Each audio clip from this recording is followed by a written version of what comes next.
Conversations with Niki is brought to you by studyapps.co.za, South Africa's leading education app for tablets. And welcome to Conversations with Niki. My name is Niki Seberini. It is always a privilege to be with you. Thank you so much for tuning in.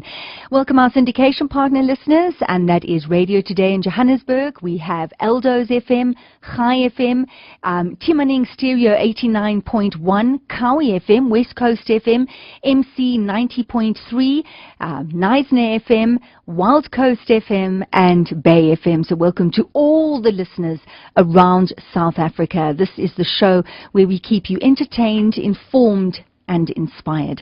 And a reminder once again, just please do visit that website. So often people talk about leading very busy lives and having to sometimes leave the conversation because it is an hour conversation, and you may be very busy while listening. Every single show is podcast. I do put it onto that website.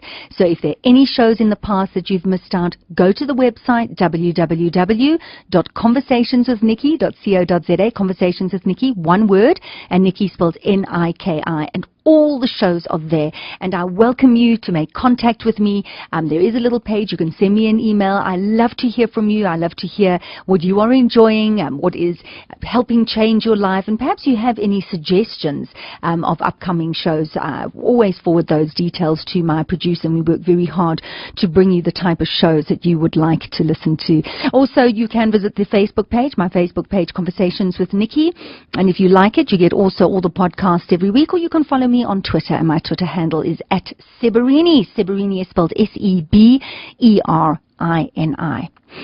So it was a few weeks ago that we had Professor Tim Noakes on the show, and I started off saying, you know, this is going to be a bit of a change in gear and the way you look at food and the way you look at eating, and that we were going to introduce you to something extraordinary. And so many people responded, many in a positive way, some were very negative about this new way of eating. But it's just so easy to have that kind of a show when we're talking about the physical body and what you should be feeding it and the kind of way we could be exercising, and perhaps we look at certain ailments we have, and we've discussed in the past, be it cancer or attention deficit disorder or heart issues or whatever it is. When we go to a doctor and something can be diagnosed and we can take the medication and we can get better. Well, I tell you something, we have something in South Africa which is extremely serious, and unfortunately a lot of it is going undetected and undiagnosed, and I'm talking about mental illness, and that is what we are focusing I beg your pardon on today. And it is such an important topic. And why? Because believe it or not, and this is according to the Department of Health, 1 out of 4 South Africans has or is affected by mental illness. So look around you, look around the room, and very often we project very happy faces, we project that everything is perfect and wonderful in our lives, but sometimes beneath that veneer is a person who is suffering, and suffering needlessly, I might add, because with the right help and the right attention, this person can come right. And that is why the conversation today is very, very important, because only 10 to 15% of these people get help. And the question we have to ask is why? Why is there such a stigma? Why are there so many people who are walking around and they have really what they feel is very little help out there? Hopefully, we're going to be telling you today that you are not alone, or be it your parent or your sibling or your friend, they are not alone, and that's what the show is about. So I have 2 very interesting people who are going to be sharing stories today, and I also have a psychiatrist who's going to be coming onto the show. So I'd like to just start off by introducing Richard.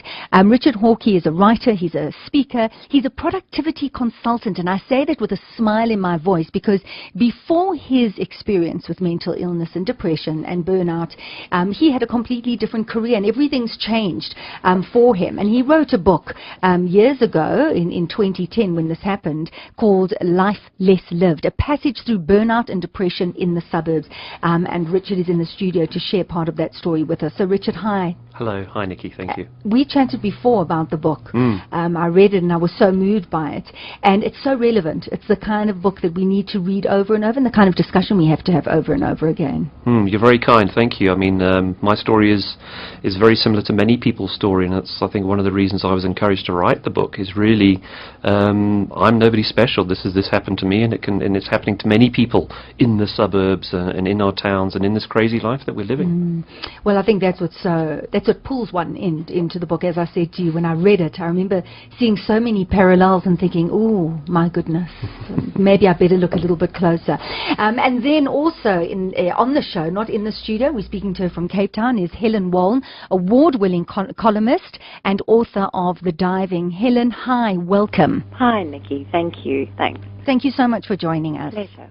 Helen, I'm going to start off with you. I read your book just a few weeks ago, and I must tell you, when I first looked at the book, I thought a book about suicide, and this is a book that you have written about your brother, who you were so incredibly close to, who was just almost as if he was another part of yourself, and you write about the experience of losing him, and doing everything that you could possibly do to keep him in this world with you and with his family. But ultimately, he wanted to leave this world, and you decided to put pen to paper and wrote the book. And as I said, when I read the book, I thought, oh my goodness, a book about suicide, is it going to be depressing? And can I read a book like this? And I have to tell you, I couldn't put it down. So beautifully written, so deeply personal, so poetic, so beautiful. And so I just want to thank you for writing a book like this, first of all. Thank you, Niki. Really. So Helen, losing a brother to suicide. Yeah, it's not something that I expected, and it's not a story that I wish had happened to me, but it did. And after he died, I realized that there wasn't much literature about suicide, and we don't talk about it. It's such a taboo topic. So I decided to put the story out there so that we could at least start some sort of discussion, as we're having today, because I think that suicide is so much more prevalent than we like to think. Your brother was married, he had 2 children, you have siblings, your parents. How did everyone else feel about the fact that you were taking such a personal story and putting it into such a public space? Well, when I first told my parents that I was starting to write about what had happened, my father initially wasn't very pleased at all. We're a very British family, so we do talk about stuff, but we like to keep things tidy and keep things together. And when I initially told my father, he asked me, he said, but why? Why do you want to write about it? And then I just said, Dad, I'm a writer. That's what I do. It's how I make sense of stuff. And I think after they'd read it, they realized that one of the main motivations for me writing it was to bring comfort to other people who'd gone through the same experience, as well as encourage some sort of compassion and empathy towards the subject. And I think once they'd read that and they realized what my aim was with it, they were totally on board. Well, it's a gift. It's a gift to everyone. You've given everybody else a gift who can read the book, because to be able to put those feelings and those thoughts into words, as you've said, so many people go through that experience but don't know what to do with the feeling, or don't know how to explain it, and you've put it into the most beautiful words. So it is a gift, Helen. Once you give something like that language, it kind of demystifies it as well, and it becomes accessible to everybody. It's not just for people who've experienced it, but I mean, we're all just human beings trying to make the best way that we can. So, yeah. Let's talk about your wonderful brother, Richard. After the book, I Googled him. I mean, I wanted to know more about this fascinating man, and I read his poetry, and I listened to some of his music, and then was even a greater connection that I had with you and with Richard. He was an incredible human being, and you were so close. Yeah. When we used to go, we even looked the same during our teenage years, which probably doesn't say much for how I looked at the time. But we would go out together, and people would think that we were twins. And we once had a plot. We hatched a plot to swap schools for a day, and he was going to wear my lovely skirt and blouse, and I was going to wear his his basher and his uniform. But I think, I mean, I don't really know why we were so close, but I think genetics and we just did everything together as particularly as teenagers, which is quite unusual, I think, for a sister and a brother to be that close. So when he died, it really did feel for me like half of me had disappeared.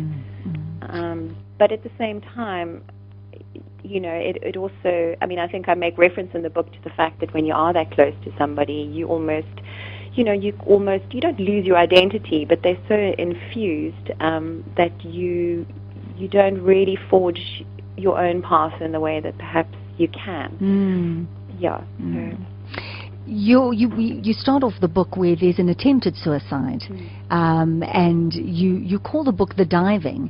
So perhaps, and then Richard eventually, that is in 2007, how he committed suicide. He drowned himself. So if you could just talk about the title, The Diving, and how that is brought into what the book is about. Sure. The book opens with sort of the prologue. It's a scene from when we were kids, and we were messing around at the swimming pool, and he pushed me into the swimming pool jokingly, and I smacked my chin on the side of the pool, and I ended up having this wound, and I had to have stitches. And that was kind of him hurting me unintentionally.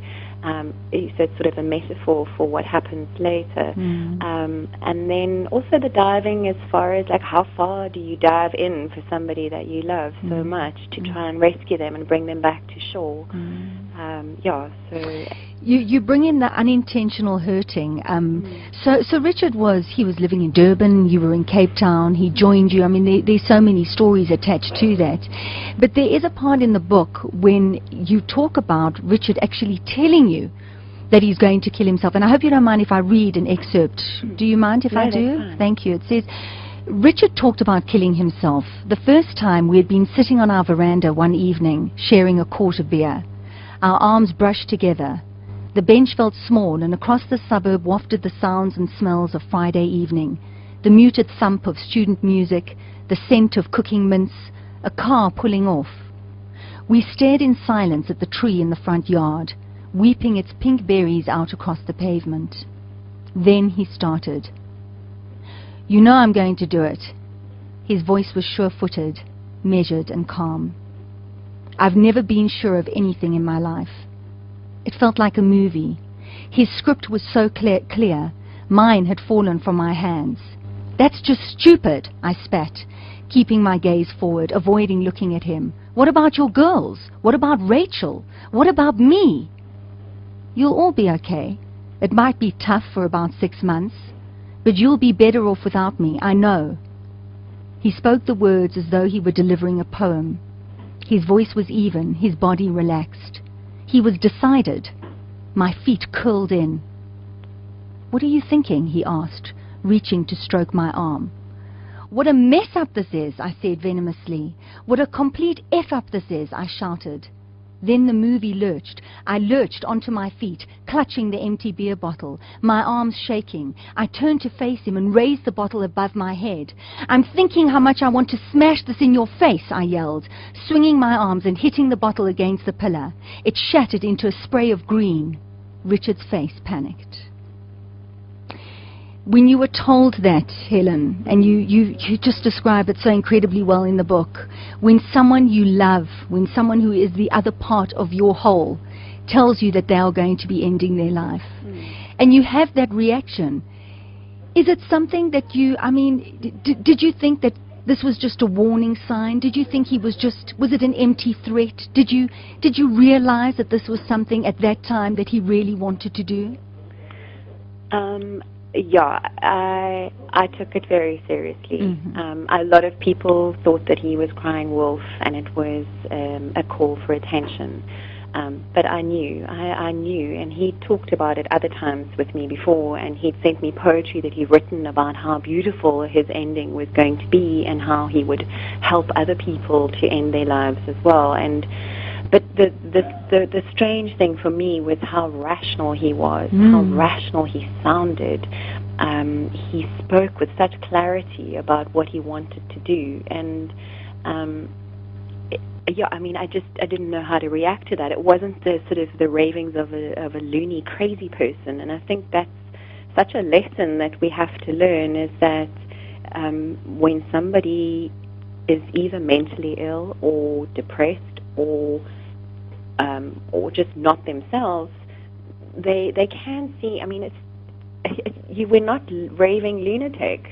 I mean, after Richard died, I suffered my own depression, and I certainly never ever thought, A, it would happen to me, and secondly, that I was crazy. So he was really serious about it. And when someone says that to you, we have no answers.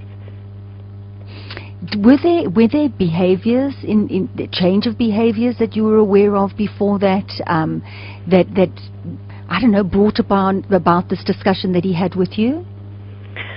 Something that people can identify just listening to you. I mean, you know, telltale signs. I think, I mean, I did the cliched thing. When you are so desperate and you don't know where to turn, I Googled signs of someone being suicidal, and he totally matched up to all of them. And one of the main signs for me in the preceding weeks was that he totally withdrew from everybody. And those who loved him the most. I mean, we would normally sit and laugh and have a good time, even when, I mean, he was always prone to sort of mood swings, but we could always talk. There was always conversation, and that conversation totally dried up. You wanted him to go for help. You begged him to go for help. Why do you think he resisted that? You know, he always used to say to me, "I'm not a textbook case." I do. I mean, I suppose I'm biased because he was my sibling, but he was an incredibly talented, creative individual who totally forged his own way, and he had immense integrity for what he believed in.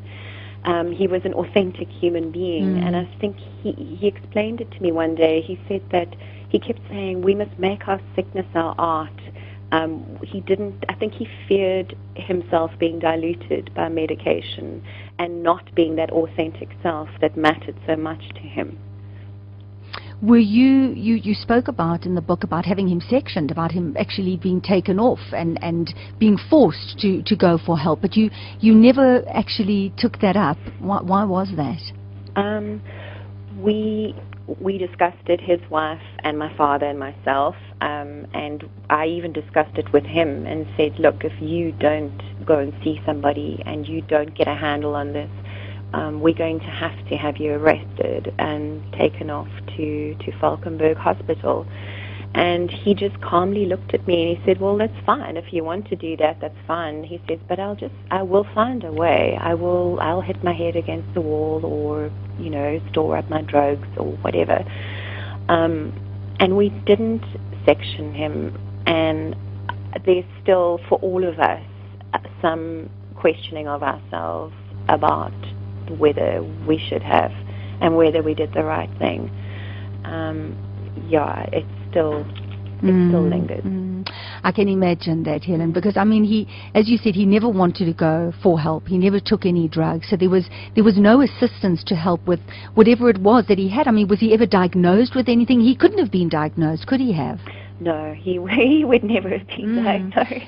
He would have diagnosed himself with immense life, ironically. Interesting. That is interesting. I mean, what does one say to a person who simply doesn't want to be here, as you say, in such a calm, rational way? I don't want to be here anymore. You know, and it's such a complicated, it's a really complex issue. I mean, of course, there's so many taboos around it, religious taboos, moral taboos, philosophical taboos as well, and I've read quite a lot about it, and you know, and there's some camps that basically say, well, it's somebody's own life, and they didn't ask to be brought into the world, so they actually have the right to remove themselves if they want.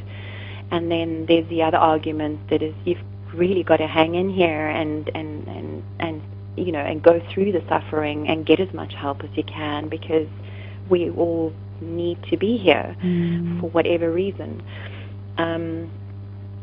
So, yeah, I mean, do you respect the person's request, or do you, and give them your permission, or do you fight to keep them here?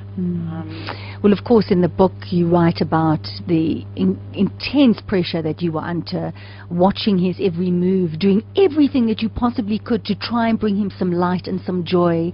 And just that description of this, you were like on this knife's edge, and yet he still managed to end his life.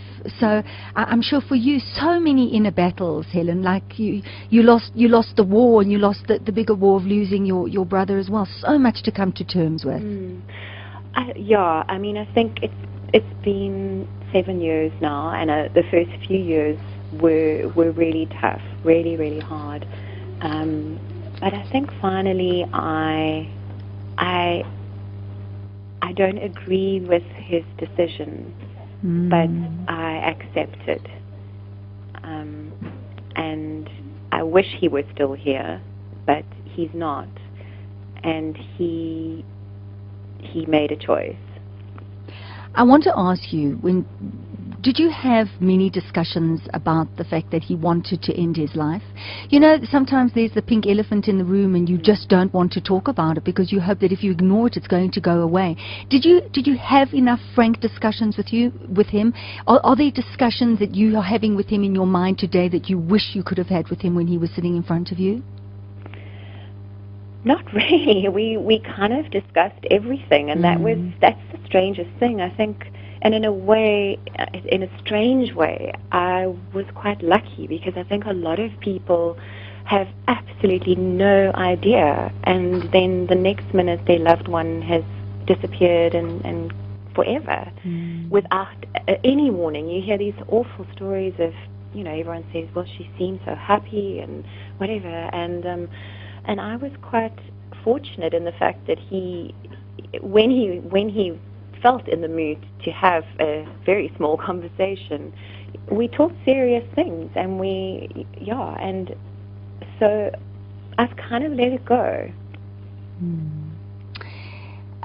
The big question, I mean, as you said, a lot of people, it comes as an absolute shock. I mean, he told you it was almost a gift that he had given you, if you would look at it that way. I don't know if one could look at it like that, to prepare you, if one could possibly prepare oneself for something like this. But in the book, you do ask the question, the why. And again, if I may just read a short little excerpt, you say, and yet, for all my reading and digging, I was still left with so many unanswered questions. Why, when he knew he was flailing, had Richard refused to seek professional help? Was it his right to take his own life? After all, he hadn't chosen to be here in the first place. He had once told me he remembered being in my mother's womb. He said he had scratched graffiti on the walls, warning me not to come out when my time came. But he said I had diligently scrubbed the graffiti off, leaving it smooth and pink for when my sister would take root. The question, the why. Have you found that after writing this book, many people have come to you because they just can't get their head around the why? Yeah, and what I have, I mean, in the beginning, quite a lot of people contacted me and they wanted some sort of answer, and I do not have any answers. I don't. I do not. I'm not able to answer that question. Firstly, I think everybody is unique, so everybody chooses to end their lives for very different reasons. And I think there's also, I kind of rile against this very blanket description of, so-and-so was depressed or whatever. I think there are a lot of shades of different grays and different colors within each individual. But I don't have any answers. I think it's one of the human life's biggest conundrums. Are a lot of people, are you going out there and talking to people? In other words, do you feel that after having written a book like this, there's a sense of responsibility to continue with this conversation? I do, yeah, I do, and I'm getting better at it. In the beginning, I mean, look, it's such a strange, massive pink elephant. Yeah. So, even I wasn't too sure about how I would go about talking about it, but I found that when you are just really open and really honest about it, and you listen to people. I mean, I've heard the most incredible stories and the saddest stories, and so I do feel a responsibility. I'm certainly not an expert, but I feel like I have some insights into how it feels. It's really taking that stigma and turning it on its head. You described how after Richard had committed suicide, how just going back to work and how people looked at you differently. There's this, it's almost as if something shifts in your life, and people treat you differently. And I wonder why that happens. Look, I think it happens with most deaths. I think that humans, we are so primed for life, and we are so trained in, you know, how to live your life well, and, you know, every magazine you pick up. True. But death is something that we still do not talk about that much in the 21st century. So I think any death, I mean, people I've spoken to who've lost loved ones through natural causes or illness, it's the same. There's this strange sort of haze that is around them that people don't want to go into. But I think with suicide, I think there's this, people somehow feel that you yourself are tainted in some way as well. There's a weird associated kind of aversion. So I found the reactions quite interesting and really difficult. When I needed people the most, they kind of backed off from me. And I think a lot of people will relate to that. Well, Helen, I've so enjoyed having this discussion with you today. In my mind, I had created this persona, and just hearing your voice, it's lovely to hear your voice. I have a very bad cold, so don't you've got such a lovely voice. It's lovely, Helen. But I just want to thank you for writing, for being so brave and putting such personal, beautiful thoughts down, and heart-wrenching and uplifting at times, words down for other people to read and perhaps find comfort and connection. So it's been great. It's been so wonderful having you on the show. Thank you. Thank you for having me. Thanks. Thank you. Bye-bye. And that's Helen Walne, and the book is called The Diving, Life, Loss, and Everything in Between. And she is an award-winning columnist, and her ability to write her feelings down, it's quite beautiful. And, as I said, I thought, this is going to be a very depressing book. And yes, it is. I mean, it's a depressing topic, but it's a beautiful book. And it covers many issues and emotions that all human beings have to confront at some time in their life. So I really recommend you go and look at this book, The Diving, Helen Walne. We are going to take a break in a moment, but I would like to just welcome psychiatrist Dr. Karen Vukovic onto the show as well. Doctor, welcome, and thank you for joining us. I know you're very busy. We're going to take a break in just a few moments, but I just want to, because ending with Helen and talking about this incredible stigma that is attached to suicide, and yet looking at the statistics and seeing that I believe something like 22 people every day attempt to commit suicide. What are you saying, Richard? Succeed in committing suicide every single day. Those are huge numbers, and yet there is the stigma, and we're not having this conversation. And I wonder why, Doctor. Why isn't it something that we can just easily talk about? Clearly there's been a whole stigma and mystique, and certainly a negative sense of mystique around mental illness, and particularly suicide, because suicide is often viewed as the ultimate rejection. There's just no going back on it. And families battle for many years to come to terms with why a family member actually did this. Having had listened to Helen's discussion, and her book does sound very interesting, there are quite a lot of parallels, I thought, with someone like Ingrid Jonker, also a poet, and someone who spent many years had multiple admissions to Valkenburg in Cape Town. And one does kind of empathize with the pain that these artistic souls do go through, but many of them do have bipolar illness. And I think that what one can learn from Helen's book and hopefully others can get this message that mental illness is pervasive, and 1/4 of people, 1 in 4 people, will have some form of mental illness. And if one does have depression, a large percentage of those patients can commit suicide. And I think that the whole message I would take from this is to certainly demystify the stigma, and secondly, to actually teach people that there is help. And I did think about her intellectualizing why she never decided to go for certification. And it is something that one can go for, and one always respects families' wishes, but it is a step that can be taken, and however terrible it sounds, it is something that can save lives and prevent tragedies like this. Doctor, we're going to take a very quick break. Let's continue with this conversation, how families can step in and perhaps prevent something, or at least assist with that person. Please stay with us. We'll be back in a moment. Hi, my name is S.V. Prinsloo, and I'm the HOD of IT Integration at Bridwin Preparatory School in Melrose. We started using study apps about 6 months ago and have seen astonishing results.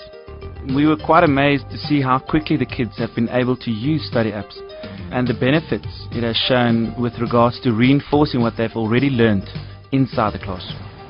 I would highly recommend study apps for any school. Studyapps.co.za. Interested in seeing the faces behind the voices? Visit Radio Today's website at 1485.org.za and click on the Your Hosts link. Well, if you have just joined us, welcome. This is Conversations with Niki. I'm Niki Seberini, and I love that you have tuned in today, and I hope that you're going to enjoy the conversation. We've been talking about something which is so pervasive in our society, and yet we don't want to talk about it. We want to pretend that it doesn't exist, but it is very much a part of our reality, and that is mental illness. 1 in 4 South Africans has or is affected by mental illness, and only 10 to 15% get the help for this illness. So we're talking about it. There are personal stories being shared. And I just hope that a show like this will either help you see the light and go for help, or if there's someone that you love and that you care for and you've been sitting on the sidelines not knowing what to do, hopefully you're going to walk away from the show better equipped and with the knowledge that there is in fact something you can do. I'd like to welcome our syndication partner listeners, and that is Radio Today. It is Timaning Stereo 89.1, Eldo's FM, Chai FM, Kawi FM, West Coast FM, MC 90.3 FM in Plet, Knysna FM, Wild Coast FM, and Bay FM. And also, just once again, that if you have missed part of the conversation, or if you're going to be missing part of the conversation, the entire show will be podcast. It is every single week and will be put onto the website, which is www.conversationswithniki.co.za, and I spell my name Niki. I was talking to Helen Walne, the author of The Diving. We were talking about her story of her brother committing suicide. And I have in the studio Richard Hawkey, who's a writer and a speaker and a productivity consultant at Equilibrium Solutions, who's going to be sharing his story with us as well. And I have psychiatrist Dr. Karen Vukovic on the line. So, Doctor, thank you very much for holding for us.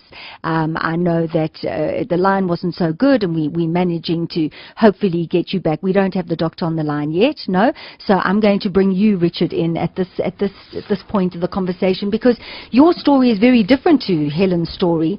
But you know, we're talking about depression, we're talking about mental illness, and this is something that you know only too well. Indeed, my story is all too common, as I subsequently found out.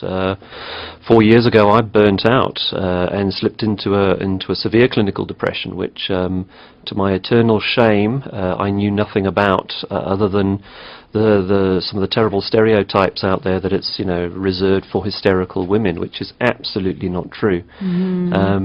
So, you know, how dare I, who, you know, successful businessman surviving in the suburban jungle, how on earth do I suffer from depression? So I wanted to understand things, so I did quite a lot of research.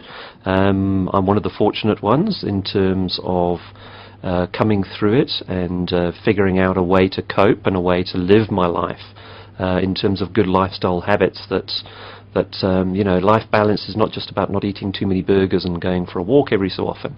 There are other elements of our life that we need to keep in balance, to not only keep our physical health good, but also our mental health. And that's something that I learned along the way, and was quite surprised that we haven't been taught about, you know, in the various school environments, universities, business area arenas, those kind of things. Well, you off air, you said, I mean, you said that that's a common story, but that you were fortunate to be able to come through it, and you're now on the other side. But you did say one of the things that you had, which really helped you a lot, was great support, a loving wife and family and friends, and a great support. And that's what the doctor was talking about now, is because we're just looking at this whole discussion about suicide. And Helen, who wrote the book, saying that they didn't do anything. The brother didn't, Richard didn't want any help. They felt that they couldn't do anything, and they still to this day talk about whether they should have had him committed or not. And there is the question: when do you get involved, and is there something you can do? If you look at, you know, if you reduce things to sort of medical ethics, and issues around confidentiality, and how far do you go to save another human life as long as you're not endangering somebody else or causing harm to other people. You know, from a pure sort of textbook, two-dimensional view, you do whatever it takes. However, in the real world, when you're dealing with human beings, and this is one thing I'd like to say, you know, I don't know if Helen's still listening at all, and other people who may have been in this situation or in this situation at the moment.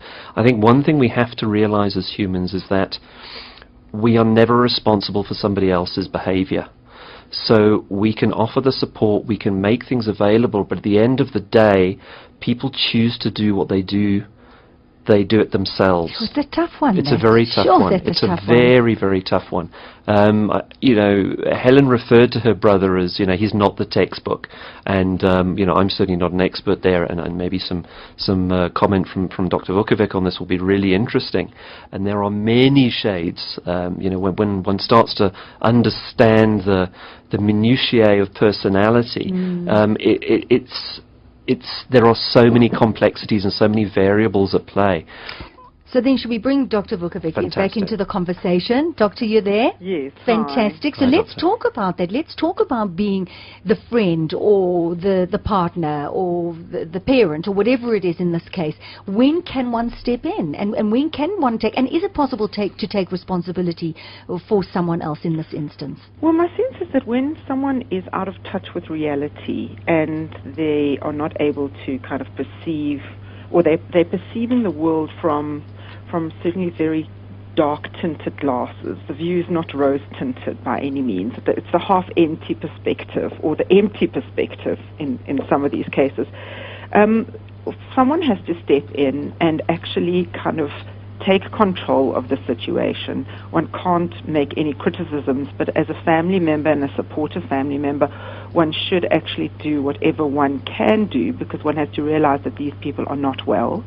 And however dim their view is, things can always get better. You know, if one can look at the Viktor Frankl perception on how one can turn around one's lot in life, that there always is some hope. And if they're not able to see that, they need to be put in a situation where they are going to get the help and afforded the opportunity to get well in order to make some rational decisions and possibly take control. I suppose there's a very big difference to overcoming obstacles and challenges in life. Right. When you aren't suffering from a mental illness. Right. And then to how you see the world when you are suffering. Right. So you're saying that get better. So if you are suffering, and would you say that depression is a mental illness? I mean, let's look at what falls under the umbrella of mental illness. Absolutely. Well, look, I think, you know, as mentioned, it's such a vast subject, and there is a whole huge continuum, and there is a whole, you know, we talk about the different axes when we assess patients, but in terms of this, there is an axis one, which is the actual medical illness, and the second part of, or there's many parts of the assessment, but one of the second parts of the assessment is someone's personality. And there are some people who always view the world from the half-empty perspective. They're the pessimists, they're not the optimists. So one has to actually understand this, and it's kind of like a three-dimensional perspective on everyone. But if someone is out of touch with reality and they're overwhelmed by what's going on, they need assistance. And one of the things that was mentioned a little earlier on by Richard is that one actually has to constantly redress the balance. One has to have good habits. One has to look at stressors that are affecting one's day-to-day life and actually have the courage to say, look, I'm working too hard, or my overheads are too high, or I'm out of balance. What can I do to redress this balance?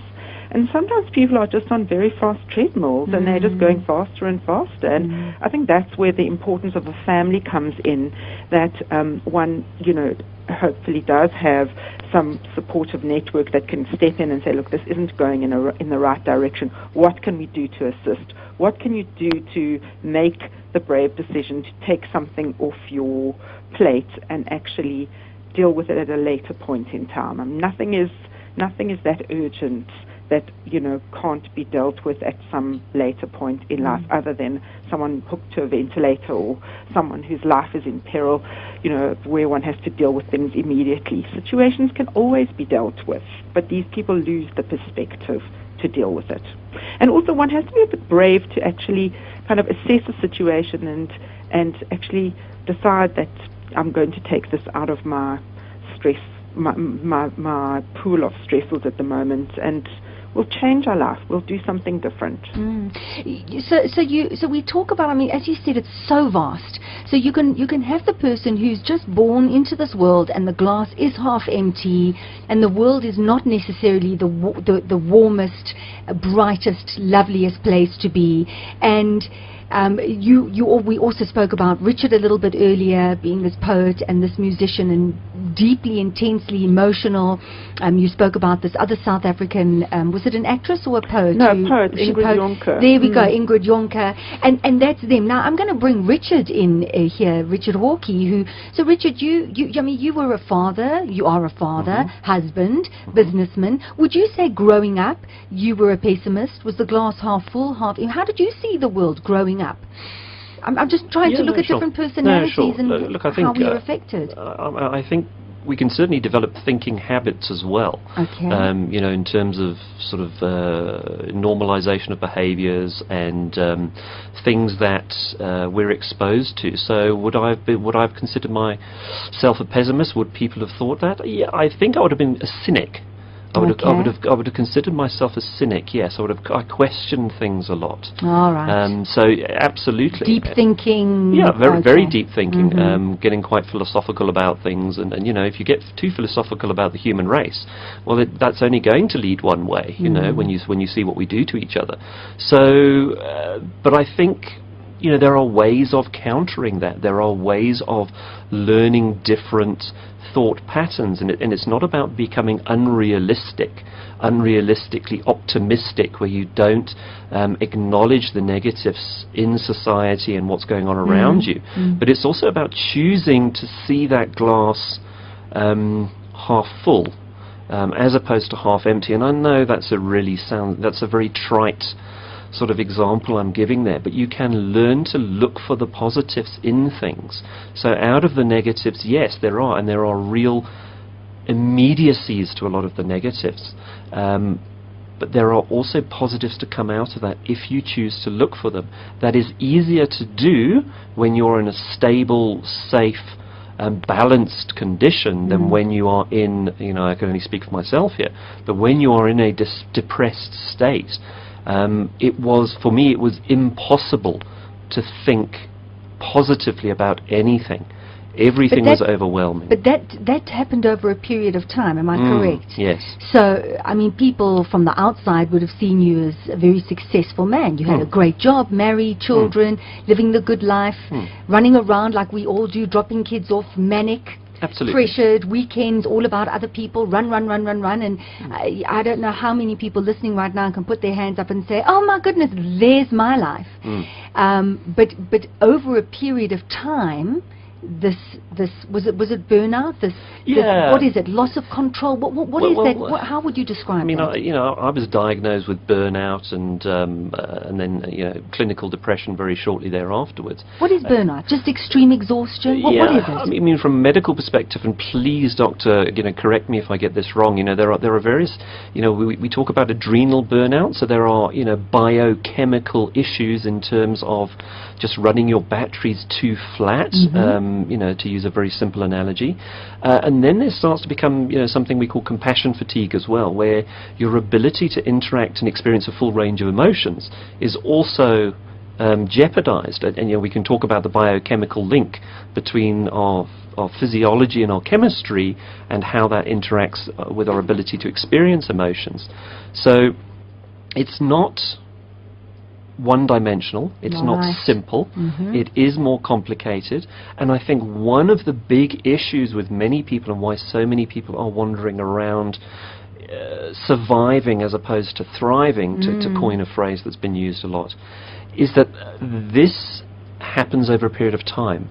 And as creatures, we are very adaptable. So we become used to having the headache 3 times a week. We become used to being a little bit negative and cynical, being exhausted all the time. But, we can explain that away because, well, we're doing lots of important things. And half the people around us feel the same way. So that kind of further normalizes it. And, I use the analogy of a cheese grater. It's almost like this cheese grater just sort of grinding you up and down slowly. That's my personal experience. There are many other routes to depression, through specific traumas, comorbidity with other illnesses. But unfortunately, in the urban jungle, all too often, it does appear to be this slow, gradual decline. And I think, again, Dr. Vukovic really highlighted an issue that we need, not only as loved ones and family members and colleagues and friends, to take notice and take responsibility for those around us. We also need to stick our own hands up and take responsibility for how we feel and what we are doing to cause many of those stresses in our own lives. That's not something a lot of us like to do. We have to take a very deep look into that mirror and sometimes realize that maybe we need to learn to say no. Maybe we need to cut back on, what are we spending on? Maybe we need to understand other ways of finding fulfillment in who we are as an individual, as opposed to trying to externalize it through some image that we can't really keep up with. Richard, you can say that now, because as I described earlier, you've been through it and you're now on the other side of it. But for those people who perhaps are feeling the way you've been describing, maybe they're living beyond their means and maybe they're trying to fit too much into a day and there's this huge overload and they're feeling depressed and they're feeling tired and whatever it is, perhaps just listening to your story they can feel or they can make some connections. So with your story, did you just wake up one day and say, that's it, I can't do this anymore? Was there a complete breakdown? Was it and how does one as a man in the world that we live in today, who's supposed to keep everything together and who's supposed to be this great, strong leader, how does he turn around and say, I'm not coping? Yeah, I mean, I had a good old-fashioned breakdown. Let's call it by what it was. It was a full, complete nervous breakdown. How did that feel? Terrifying, because it's you go from being a high functioning but fairly grumpy individual to someone who cannot function at the most basic level, where tasks that you wouldn't even think about before are now unattainable. Leaving the house, driving a vehicle, going to work is just beyond you. And you don't understand why. So you start to question yourself, and the internal dialogue that we all have, it starts to become increasingly more and more negative. So you start to catastrophize about the future because you've got a frame of reference about what your life is and what happiness is supposed to be, and all of a sudden you can't achieve the most basic functions during the day anymore. So you just extrapolate that to losing your job, losing your wife, losing your children, dying, and that is exacerbated when, as an emotional creature, you can no longer experience fundamental human emotions. You know, you can look at your family members and you cannot feel love, you cannot feel happiness or joy. It's a very difficult thing to describe. One doctor once described it to me as, you know, you're seeing the world in black and white, and there's no smells, there's no fragrances, there's no textures. Is it, as Pink Floyd describes, comfortably numb? Yeah, just not. No, It wasn't very comfortable for me, No. so I don't claim, you know, to have the copyright on all the various types of depression and experiences. It was terrifying, based on the fact that I'm quite a controlling individual, I'm quite a perfectionist individual, and I'm quite sure Dr. Vukovic there is nodding and smiling, because I am quite a textbook case. That all of a sudden that control is taken away from you. You have no control over anything anymore, and all the tools that you've been taught and all the methods that you've been taught throughout your life in terms of how to deal with problems, how to identify them, classify them, analyze them, and then fix things, don't work, because you're not dealing with a rational part of your brain at that stage. You know, when your emotions desert you and your motivation is gone and you can't sleep, and you know your appetite has left you, and all those kinds of things, and you can no longer function, it's not a logical illness. There's not a logical sort of path to it. And you mentioned the support, and yes, I was very fortunate. I only found out when I started to recover that my wife had, she had been told by the doctors, and by several doctors, because I got lots of second opinions because I wanted people to fix me quickly. And a lot of doctors had said to her, you need to have him committed. And she had basically taken it upon herself to say, look, give me 1 more week at home, I'm going to see what I can do, you know, then we'll talk about it. So, you know, she was carrying that responsibility to have me committed. At that stage I would have gone, but I understand how difficult it is. You know, I work at an organisation called the South African Depression and Anxiety Group once a week, and we take a lot of telephone calls from family members, people suffering themselves. So I really do understand how difficult it is to get someone committed if they don't want to be. And yes, you can go an involuntary route. You can have them arrested and get them in for 72 hours observation. It's not a pleasant route to go in terms of having to have that intervention, I'm sure. and it is difficult. It's difficult to reach that decision as a family. You know, I speak to people all the time who are faced with these issues, and if you're faced with a very strong character who has been the head of the household, for example, or in a position of leadership, and you now have to try and take over control for them, you know, which you may be very ill-equipped to do because of the role you've played in that person's life. You might not be used to taking that role. That's asking a lot of people as well. So it is complicated, and that's why I think organisations like SADAG are so important, is that when you as an individual don't have support, because, you know, one of the progressions of burnout and depression is you start to socially withdraw. So depending, you know, if this has been running for 2-3 years, you may have alienated many of the people who could be in your life to give you support. To be able to reach out to someone who is going to be non-judgmental, unconditionally supportive, and give you a practical plan of action is hugely valuable. Yes, if you can get it from your family, that's fantastic, but just because people are your family doesn't mean to say they are immune to stigma. It's huge. It's so vast. I'm going to just rewind a little bit and bring Dr. Vukovic back into the conversation, because you spoke about having a particular personality type. Is that true, Doctor? Are there certain personality types that are more prone to getting depression or burnout or whatever it is? There can be, but I feel that we shouldn't focus on that. I think the message that I'd like to put across in this interview is that depressed people often come from depressed families. And I do think that nowadays, with medicine changing and people practicing more defensive styles of medicine and lifestyles, for example, if you know that you're HIV positive, there are lots of things that can be done, and it's not necessarily a death sentence. And it's a sense that one has to just recognize in this family, recognize this in the family, and go for treatment. There are lots of options, and that one should actually shift this whole mindset within these at-risk families, that we have this problem in the family and we can actually change things. And the sooner these people get recognized and treated, the less likely they are to have problems in terms of the longitudinal course of the illness. The other thing is that you spoke about this, what is it like to feel depressed? It is described as something that's very painful. And often people, there are one or two other words that can be used, but they're describing less severe depression, where you're anhedonic. You just cannot enjoy anything. You just cannot enjoy any pleasurable thing. And it is terrifying and incredibly painful. And that is often why people actually come for treatment, because the pain is just too hard to bear. The other thing is also, what is important is demystifying the issue with depression in terms of male-female ratios. Depression is much more common in women, but depression occurs in men, certainly.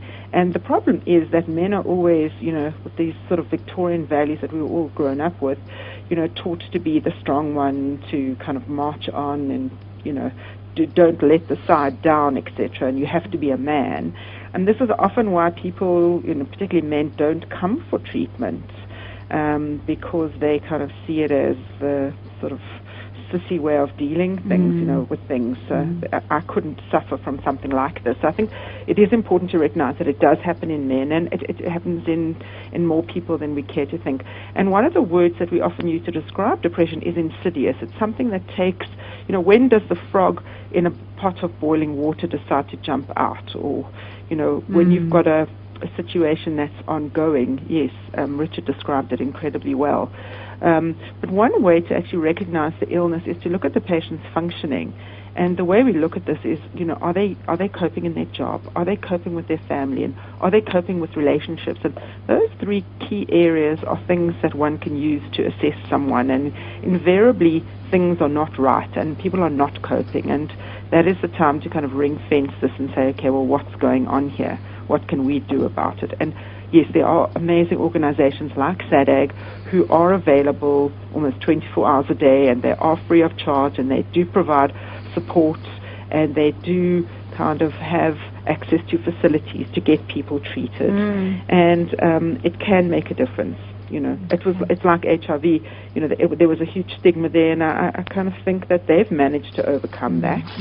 So why can't we start overcoming this stigma of mental illness? Too true.